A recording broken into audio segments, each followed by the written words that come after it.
Que faire des mômes? Que faire des mômes? Que faire des mômes? Que faire des mômes? Que faire des mômes? Que faire des mômes? Que faire des mômes? Que faire des mômes? Eric Couder. Bonjour à tous, bienvenue, c'est Eric Couder. Je suis très heureux de vous retrouver pour un nouveau numéro de Que faire des mômes, votre rendez-vous 100% famille à écouter chaque semaine à la radio et en podcast sur quefairedesmômes.fr. Au sommaire aujourd'hui dans votre rubrique Allô parlons jeunesse, je téléphonerai à Valentine Branstead, fondatrice et gérante de Babiclo, le service de location de vêtements bébés en coton bio et produits en Europe. Dans la rubrique À vos agendas, nous découvrirons la bande-annonce du film Tad et le secret du roi Midas et je recevrai Paul Duboucher, présidente de l'association de promotion du livre audio, auteure et éditrice, pour nous parler de Vox, le premier salon du livre audio qui se tiendra du 11 au 16 juin à Montreuil. Et en dernière partie d'émission, un événement, je recevrai le docteur Jean-Michel Cohen pour son livre Bien manger, ça s'apprend. J'explique à mes enfants et je révise en même temps chez Larousse Pratique. À présent, comme chaque semaine, en partenariat avec l'ONG CNRJ, Allô parlons jeunesse. Que faire des mômes? L'ONG CNRJ est l'organisation non gouvernementale des cercles nationaux de réflexion sur la jeunesse. L'ONG CNRJ possède un statut consultatif spécial auprès de l'ONU et est présente dans plus de 20 pays dans le monde. L'ONG CNRJ est construite par des citoyens sans argent des États, elle est donc indépendante. Elle travaille à permettre à la jeunesse de mieux prendre sa place dans le monde. N'hésitez pas à aider l'ONG CNRJ à aider la jeunesse sur www.cnrj.org. L'ONG CNRJ vous présente l'invité jeunesse. J'appelle à présent Valentine Branstead. Allô? Oui, bonjour Valentine Branstead. Oui. Oui, c'est Eric Couder de l'émission Que faire des mômes. Oui, bonjour Eric. Bonjour, enchanté. Alors vous êtes fondatrice et gérante de Babiclo, un service de location de vêtements bébés en coton bio et produits en Europe afin de favoriser une économie circulaire et une mode durable. Alors présentez-nous Babiclo.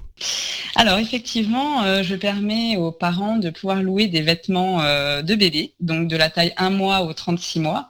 Et effectivement, j'ai fait le choix de prendre des vêtements qui sont tous en coton bio et made in Europe. Donc du coup, je sélectionne en fait les vêtements chez des créateurs qui sont spécialisés dans le bio et qui produisent de ce fait en Europe. Et après, je les mets en location sur mon site internet. Et les parents, du coup, peuvent choisir de 5 à 25 vêtements par mois.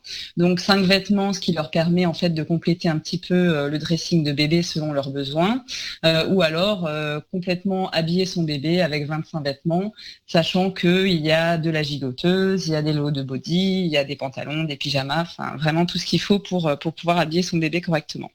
Voilà. Alors comment est née cette idée ? Alors, cette idée était dans un coin de ma tête depuis un petit moment parce que j'ai 3 loulous qui sont assez rapprochés. Bon, maintenant, ils sont plus grands, mais du moins, quand ils étaient petits, c'était pas facile de pouvoir tous les habiller comme j'en avais envie. Déjà, mes filles, elles avaient de l'eczéma, donc c'était compliqué de trouver des vêtements de qualité à des prix aussi abordables parce que les vêtements en coton bio sont souvent beaucoup plus chers et sont difficiles à pouvoir s'offrir. Effectivement, je me suis rendu compte que les bébés ils grandissaient très vite, donc il fallait renouveler très souvent les garde-robes, il fallait en racheter, il fallait soit stocker, soit essayer de les revendre. Enfin, du moins c'était très contraignant et je me rendais compte aussi de tout le gaspillage en fait de vêtements qu'il y avait et je me disais mais c'est pas possible. Donc cette idée était restée dans un coin de ma tête et en fait je suis devenue professeure des écoles, donc pendant 10 ans j'ai exercé. Oui. Ouais.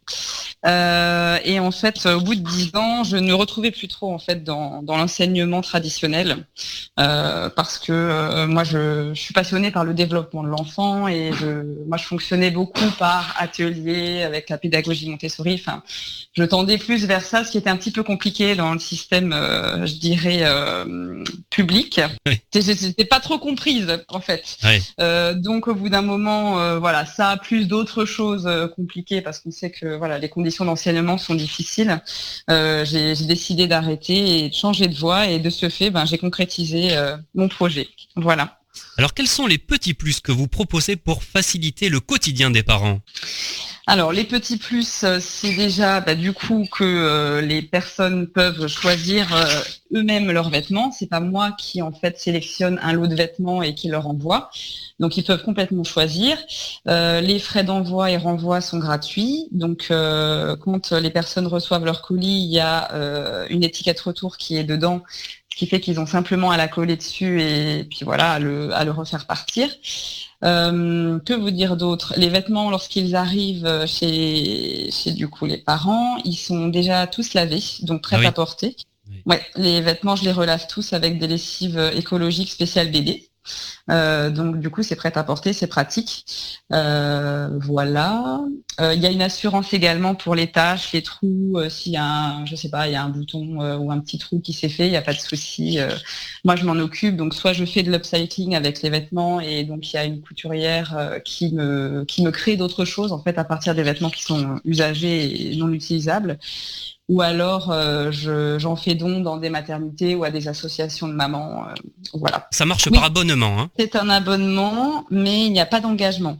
Oui. Donc vous pouvez très bien utiliser les services de Biclo pendant 2 mois et décider d'arrêter parce que vous avez assez de vêtements et puis après reprendre si vous le souhaitez. Donc effectivement, c'est prélevé chaque mois si vous restez abonné et d'un mois à l'autre, c'est complètement modulable. C'est-à-dire que vous pouvez très bien louer votre premier mois seulement 5 ou 6 vêtements parce que vous n'avez pas plus de besoin et par contre passer sur un abonnement à 15 vêtements le mois d'après parce que là d'un coup vos besoins ont évolué. Et ça s'adapte tout seul. Et on peut choisir de garder quelques vêtements, de tout rendre. Oui, ouais, c'est ça, c'est complètement souple en fait. La personne choisit vraiment en fonction de ce qu'elle souhaite. Soit elle conserve, elle rend tout, elle en garde certains, elle en prend d'autres. Enfin, c'est très souple. Donc dans son espace personnel, en fait, on est maître de ça et on peut choisir les vêtements qu'on souhaite pour la commande suivante. Voilà. On se retrouve juste après une courte pause. À tout de suite. Que faire des mômes? Vous écoutez Que faire des mômes, votre rendez-vous 100% famille, c'est Eric Couder. Retrouvons tout de suite Valentine Branstedt, fondatrice et gérante de Babiclo, le service de location de vêtements bébés en coton bio et produits en Europe. Alors je voudrais qu'on revienne sur ça parce que chez Babiclo, tout est zéro déchet. Hein. Ça c'est important. Oui, zéro déchet d'une part parce que le fait de louer, ça permet de réutiliser le vêtement jusqu'à la fin de sa vie et une fois qu'il est même, je dirais, non utilisable à la location, il est recyclé en upcycling comme je vous l'expliquais. Donc du coup vraiment ça évite de gaspiller des vêtements pour rien. Les cartons de mes colis en fait, je les ai fait faire, donc c'est du carton recyclé et recyclable. Oui. Donc de ce fait, voilà, ce sont des cartons qui sont tout à fait zéro déchet également. Du coup, il y a également des lessives écologiques et tous mes petits papiers. Enfin, je fais attention, je mets pas d'emballage superflu en fait, qui sont d'ailleurs non nécessaires parce qu'au final, tous les emballages on finit par les jeter, donc ça ne sert pas à grand chose. Donc à l'intérieur de mes colis, il y a juste une petite ficelle, une petite étiquette prénom et un petit mot qui sont sur des papiers recyclés également et rien d'autre en fait. C'est vraiment le minimalisme, le simple et le sobre et c'est d'ailleurs ce qui plaît. Voilà.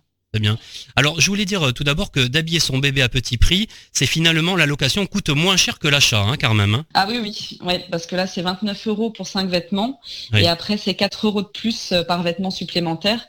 Ce qui nous amène, par exemple, à 109 € pour 25 vêtements. Ce qu'on ne pourrait pas, en fait, s'offrir dans la grande distribution et encore moins avec des vêtements bio. Alors, les vêtements que vous proposez à la location sont tout neufs et achetés chez des marques sélectionnées sur le volet. Effectivement, je les sélectionne parmi les collections actuelles. Donc tous les vêtements que j'ai, ce sont des collections, c'est pas des collections d'il y a 3 ans, c'est des collections qui sont commercialisées chez les marques en ce moment à la même saison. Donc effectivement, je les sélectionne dans leur collection et du coup, je peux remplir mes dressings comme ça, quoi. Mais je les renouvellerai évidemment petit à petit afin que les collections soient toujours relativement actuelles et que les parents puissent avoir le plus de choix possible. Alors pour conclure, est-ce que l'on peut dire que louer est un moyen plus coopératif et économique de consommer? Tout à fait. Ouais. Tout à fait. Le fait de réutiliser, de partager, le fait d'accepter d'utiliser des vêtements qui ont été déjà portés, en soi, c'est comme si la voisine nous donnait un lot de vêtements qui ont été portés par un autre bébé. Effectivement, ça permet déjà de donner une seconde vie, une multiple vie en fait aux vêtements. Ça permet aussi de soulager le quotidien parce qu'on n'a pas besoin. Finalement, on se rend compte qu'on n'a pas besoin d'une tonne de vêtements. Oui. Que bien souvent, finalement, on met aussi les mêmes choses à son bébé. Quand on remarque qu'on trouve des tenues qui sont confortables, dans lesquelles notre bébé est bien et qui sont faciles à enfiler, bien souvent, c'est celle-là qu'on remet tout le temps. Oui, et on a toujours des tenues dans les armoires qu'on aime bien, mais qu'on ne met pas parce que finalement, on sait que bébé, il est triqué dedans ou que c'est compliqué à mettre, etc. Puis on se rend compte qu'on les a jamais mises.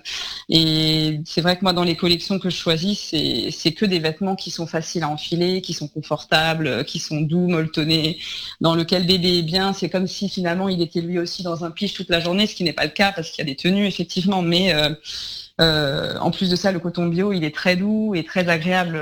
Ça, beaucoup de clientes me le disent quand elles reçoivent leur colis, elles sont surprises par la douceur des vêtements ou par la qualité. Donc ça, c'est chouette. Et elles se rendent compte que pour leur bébé, c'est vraiment top. Alors Valentine Branstedt, avez-vous quelque chose à rajouter ? J'ai commencé mon activité il y a 7 mois et ça commence à bien se développer. Donc moi, ce que j'aimerais ajouter, c'est n'hésitez pas, n'ayez pas peur de la location parce que vous allez vous rendre compte vous-même que ça peut vraiment faciliter le quotidien, que pour bébé, c'est vraiment un grand confort également de pouvoir porter des vêtements bio et de cette qualité-là. Et qu'il faut pas, il faut pas avoir peur du système locatif, pas avoir peur d'abîmer, il va rien se passer et au contraire, c'est que du plaisir et du bonheur. Très bien, je vous remercie Valentine Branstedt, merci beaucoup. Voilà, merci à vous. Alors si vous souhaitez des renseignements complémentaires, rendez-vous sur quefairedesmoms.fr. Vous trouverez un lien vers le site Babiclo dans le podcast de cette émission. À présent, votre rubrique à vos agendas. Que faire des mômes ? Cinéma, cette semaine, je vous propose de découvrir la bande-annonce du film Tad et le secret du roi Midas, un film espagnol réalisé par Enrique Gatto et David Alonso. L'histoire est celle de Tad l'explorateur qui part à Las Vegas pour voir la nouvelle découverte de son amie Sarah, une charmante archéologue. Elle aurait trouvé l'un des 3 anneaux d'or appartenant au roi Midas. Découvrons ensemble la bande-annonce. Mesdames et messieurs, j'ai le plaisir de vous présenter ce soir ma plus grande découverte, le papyrus de Midas. C'est pas vrai. Si le collier n'est pas qu'une légende, Alors le pouvoir de Midas non plus. celui qui le détient peut vraiment transformer en or tout ce qu'il touche.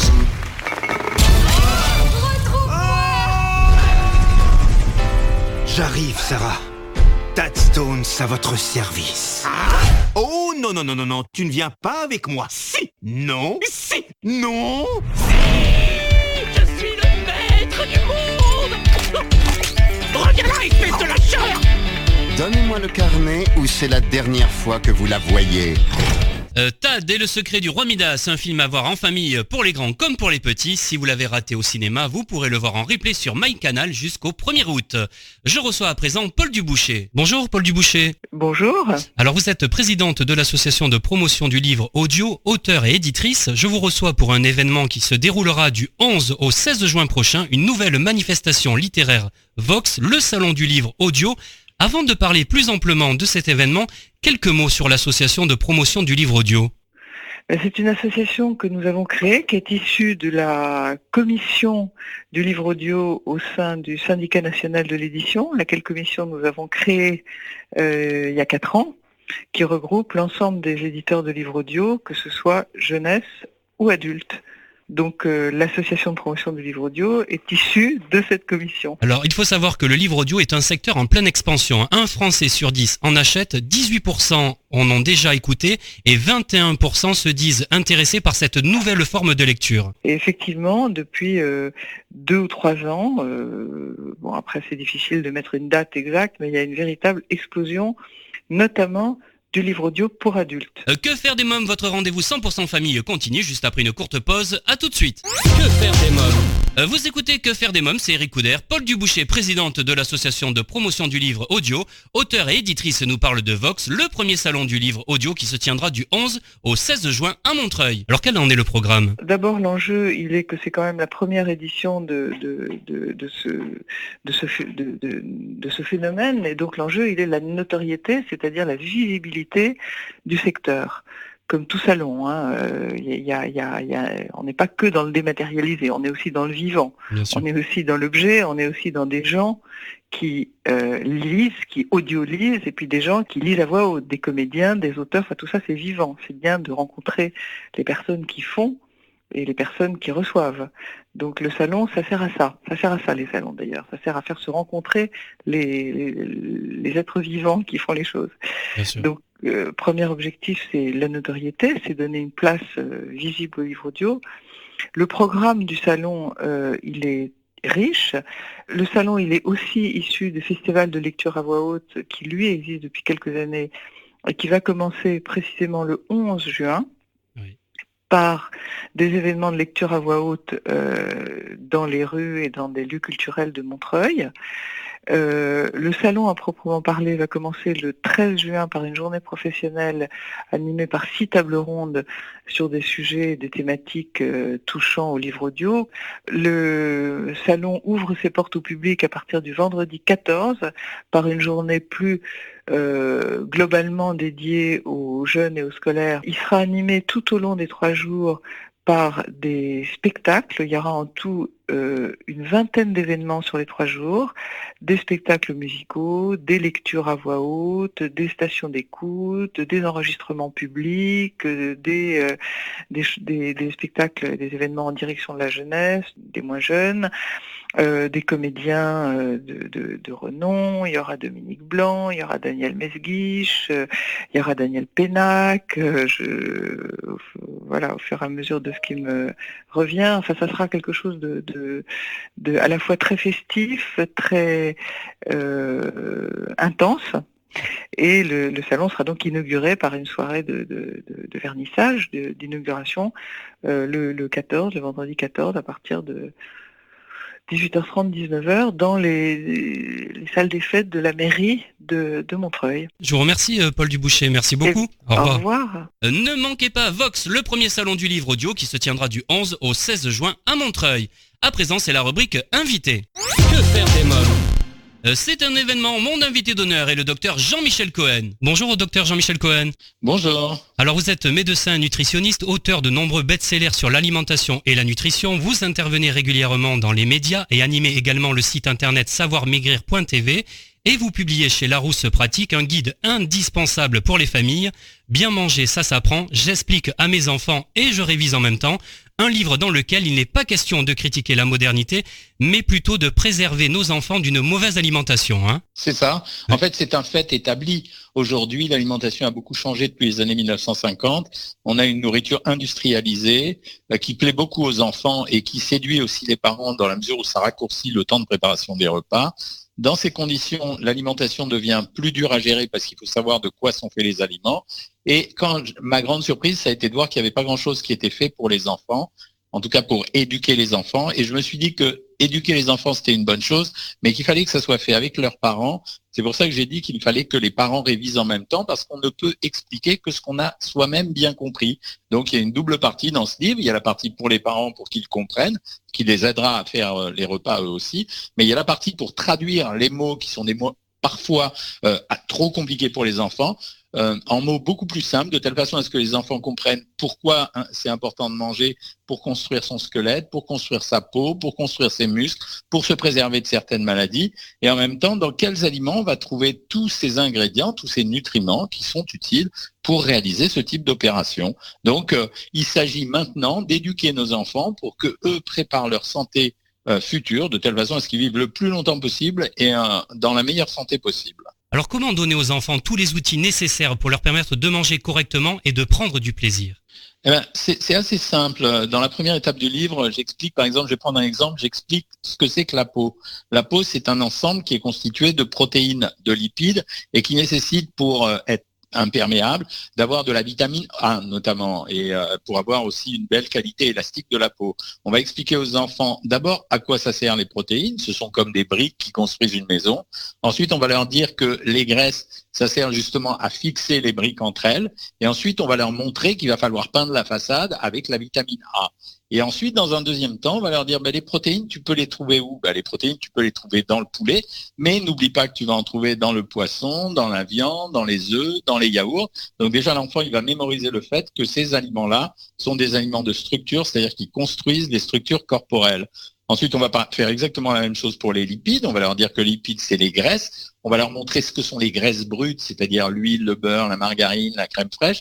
Et on va leur montrer également que les graisses, il y en a en réalité partout. Donc, quand ils vont manger une barre chocolatée, ils ne mangent pas simplement une barre qui leur donne du plaisir. Ils mangent également des aliments qui sont gras. Et on va leur faire comprendre que dans ces aliments gras, il y a beaucoup, beaucoup de sucre et qu'il ne faut pas trop en manger. Et enfin, dernière chose, on va leur dire que la vitamine A se trouve dans tel ou tel aliment. Et donc, progressivement, on va apprendre aux enfants que chaque aliment contient des tas de nutriments différents, chacun d'entre eux est important, qu'il va falloir les prendre dans des proportions équivalentes, et on va pas les saouler simplement avec les fruits et les légumes, parce que je pense que c'est l'obsession de tous les parents, mais on va leur faire comprendre que les fruits et les légumes, ce sont des vitamines, qu'il n'y en a nulle part ailleurs que dans les fruits et les légumes, que s'ils veulent courir, jouer au football, faire du basket, s'amuser à la récréation, il va falloir qu'ils en mangent, et qu'en plus, comme ils aiment bien le sucre dans les barres chocolatées, ils vont en trouver dans le fruit. Voilà, tout ce travail-là, il faut le faire, et ensuite, on va continuer en leur apprenant à quel moment on doit manger, pourquoi on doit manger, qu'est-ce qu'un repas doit contenir pour que ça soit équilibré. Bref, un boulot qui s'appelle une éducation alimentaire. On ne peut pas charger les profs et les instituteurs de faire ça, ils ont déjà assez de travail. Mais c'est mon job de le faire, et c'est comme ça qu'on protégera la nouvelle génération à la fois des risques du surpoids, mais en même temps des risques liés aux maladies quand on a une mauvaise alimentation. Que faire des mômes revient dans quelques instants, juste après une courte pause. À tout de suite. Que faire des mômes? Vous écoutez Que faire des mômes, c'est Eric Couder, le docteur Jean-Michel Cohen est mon invité d'honneur pour son livre Bien manger, ça s'apprend. J'explique à mes enfants et je révise en même temps. Quel constat avez-vous fait lorsqu'il y a quelques années, vous avez décidé avec un célèbre cuisinier de visiter les cantines scolaires? Qu'est-ce que vous avez vu? On avait été vraiment frappés du fait que les enfants ne savaient pas nommer, par exemple, les légumes. Et ensuite, on s'était inspiré d'une expérience américaine où on a montré aux enfants l'image de, c'était aux États-Unis, l'image de Jésus, l'image de George Washington et l'image de Ronald McDonald. Eh bien, les enfants ne reconnaissaient pas toujours Jésus, ni même George Washington, qui est quand même historiquement le président américain le plus célèbre. Mais par contre, ils connaissaient tous Ronald McDonald. Donc ça, c'était la première chose. La deuxième chose, c'est qu'on leur avait expliqué à un moment donné, on leur avait fabriqué des goûters particuliers. Ils avaient découvert que les goûters, c'était pas seulement des biscuits et une brique de jus de fruits. Qu'un goûter, ça pouvait être un ensemble qui était composé avec de la brioche, qui est un mélange de pain, de beurre et d'un peu de sucre, et de quelques carrés de chocolat.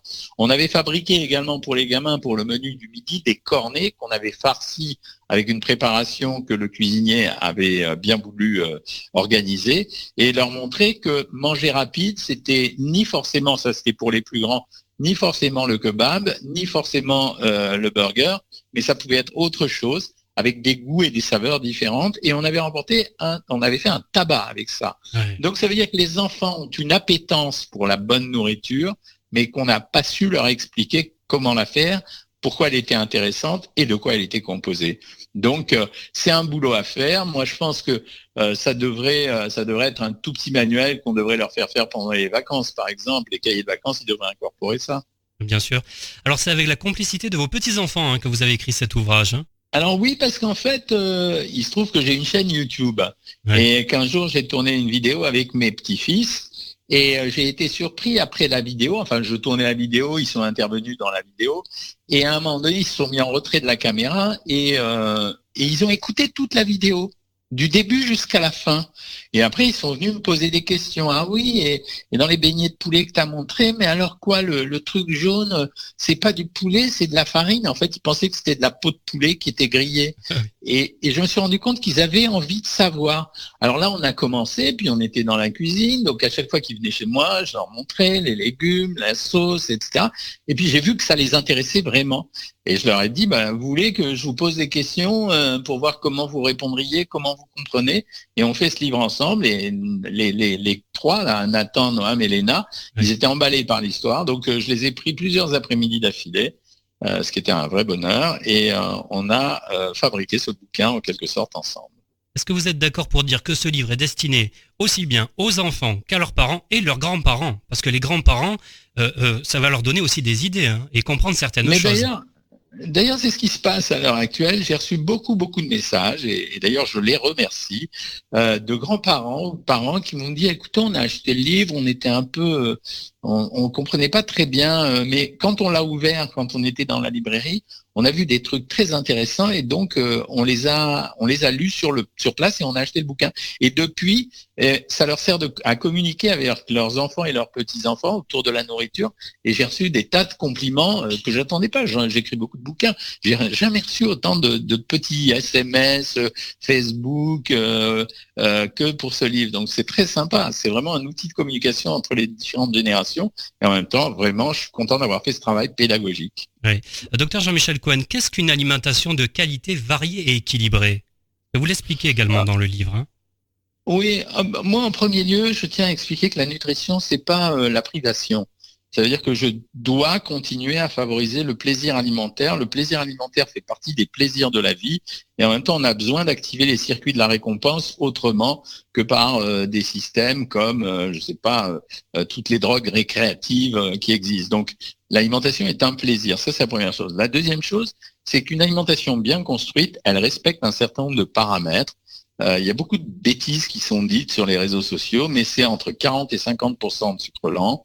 Que vous trouvez dans les produits céréaliers ou dans les féculents, c'est 30 à 35% de lipides et c'est 15 à 20% de protéines.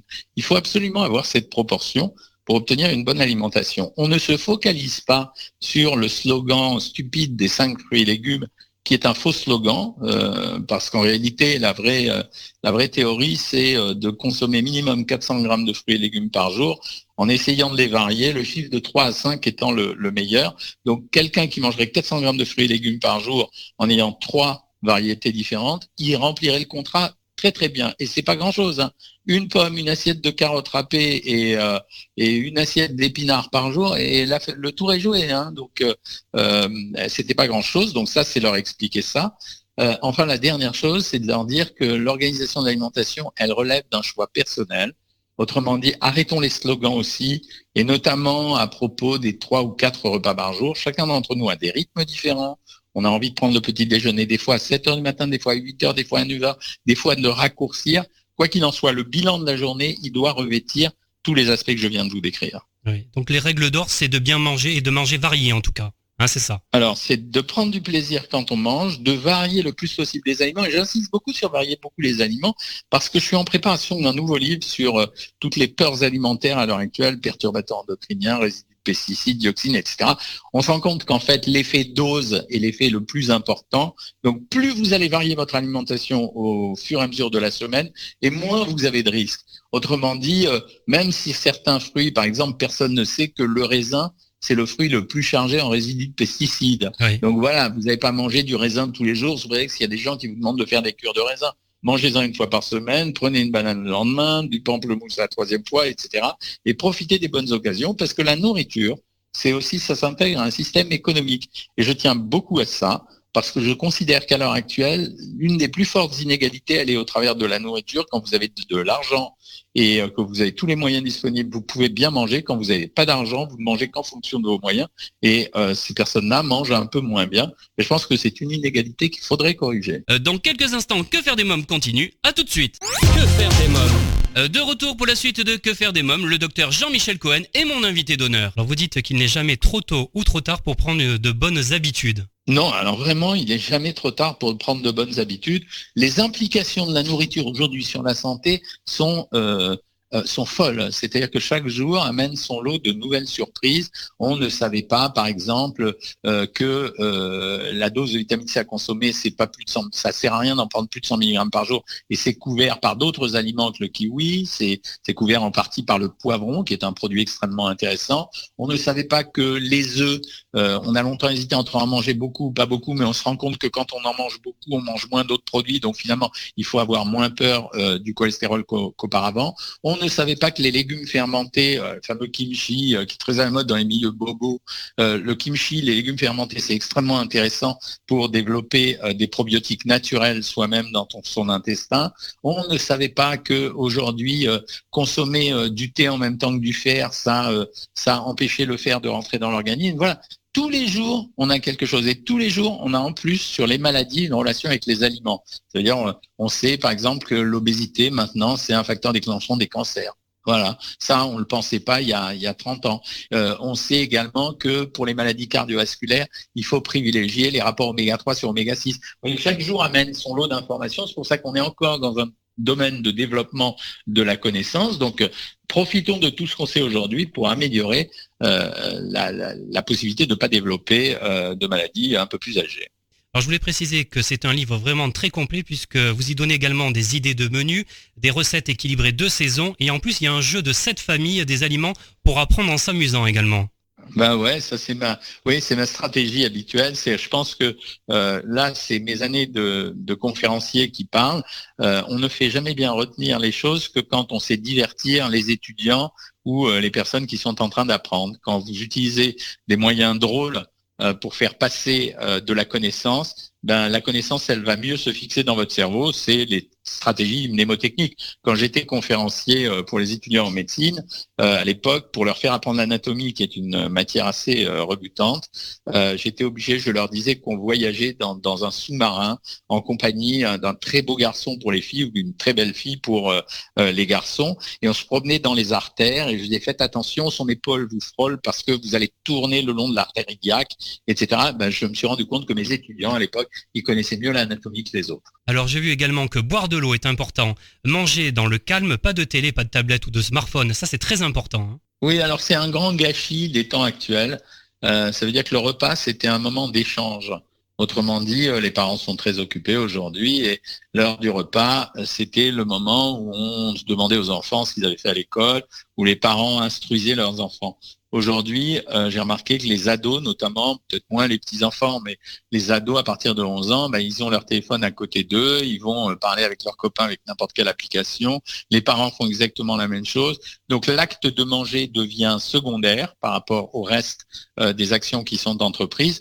Et forcément, ça diminue à la fois le plaisir de manger et la réalisation de l'acte de manger. Donc c'est-à-dire la concrétisation de l'acte de manger. L'acte de manger, c'est pas seulement un acte nourricier. L'acte de manger, ça reflète beaucoup de choses. Ça reflète le partage, ça reflète la convivialité, ça reflète également toutes les sensations qu'on peut éprouver et qui vont construire notre mental. Donc c'est vrai que télé, réseaux sociaux, tablettes, smartphones, c'est vrai que ça a gâché un peu les choses. Alors on peut pas lutter à fond contre ça, mais on peut se donner quand même le temps horaire moyen de consommation d'un repas aujourd'hui en France, il est de moins de 20 minutes. Mais on peut se donner un peu le temps, au moins une fois par jour, d'avoir un repas de famille, c'est fondamental. Allez, une dernière question, parce que j'en aurai des centaines. Je vous dis, votre livre est passionnant. J'ai adoré ce livre. Merci. Vous donnez des astuces pour donner l'envie aux enfants de manger des légumes et vous dites qu'il faut éviter de trop employer le mot générique légumes. Alors, il y a plusieurs choses. D'abord, on se rend compte que quand on laisse manger les enfants... Quand on laisse manger aux enfants les légumes en les autorisant à servir de leurs doigts, ils en mangent plus. La deuxième chose, c'est qu'il faut désidentifier les légumes comme légumes et les présenter comme une composition particulière. Et là, l'enfant peut avoir envie de manger parce qu'il va tester. Enfin, dernière chose, chacun d'entre nous a ses goûts. Alors les parents veulent que les enfants mangent des légumes en fonction de leur propre goût. En réalité, vous pouvez n'aimer que 5 ou 6 légumes, c'est pas très grave. Du moment que vous avez pris cela, ça suffit. Et ensuite, les préparations, c'est un truc classique, les préparations à base de légumes, tout le monde connaît ça. On peut agrémenter des plats en nichant des légumes à l'intérieur. On n'est pas obligé d'insister auprès des enfants en leur disant mange des légumes. Leur opposition aux légumes, c'est une façon d'être en contradiction avec les parents. Donc il faut contourner le sujet. Un peu de bonheur et d'indulgence. Allez, pour terminer, je voudrais quelques mots sur votre site internet Savoir Maigrir, parce que ça va intéresser nos auditeurs, c'est bientôt l'été et on sait que là on se met tous au régime. Moi le premier. mais savoirmaigrir.fr, en fait, c'était une idée. C'était de se dire qu'on n'arrive pas à soigner les gens s'il n'y a pas d'accompagnement. Les techniques de régime, elles sont vraiment connues. Vous pouvez faire n'importe quel régime, il a des chances de vous faire maigrir. On a 2 obligations dans un régime. Premièrement, faire réussir le régime, c'est-à-dire les faire maigrir en les adaptant aux personnes, donc donner des régimes personnalisés et pouvoir les changer en cours de régime. Et deuxièmement, les accompagner. Et on se rend compte que quand on accompagne très fort les gens, c'est ce qu'on fait sur Savoir Maigrir, en faisant des consultations avec les diététiciennes tous les jours, en vidéoconférence, en leur faisant des posts café, en leur envoyant des vidéos, en faisant des lives, etc. On a des taux qui atteignent plus de 50% de stabilisation du poids à 5 ans. Ça a été mesuré statistiquement. Donc aujourd'hui, je pense que loin de faire des régimes avec une feuille de papier chez soi ou en consultation avec n'importe qui 2 fois par mois, je crois que c'est mieux d'avoir quelqu'un tous les jours à côté de soi. Ça s'appelle le coaching, ça marche très très bien. Voilà.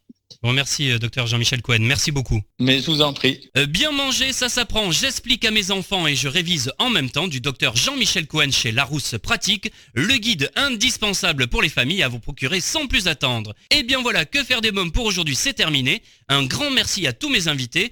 Comme chaque semaine, j'embrasse très fort ma petite nièce Erika qui m'a inspiré cette émission. Pour écouter ou réécouter cette émission, je vous invite à vous abonner au podcast en vous rendant dès à présent sur quefairedesmoms.fr. Pour connaître toute notre actualité, n'oubliez pas à nous suivre sur les réseaux sociaux, Facebook, Twitter et Instagram. Merci pour votre fidélité. Bye bye!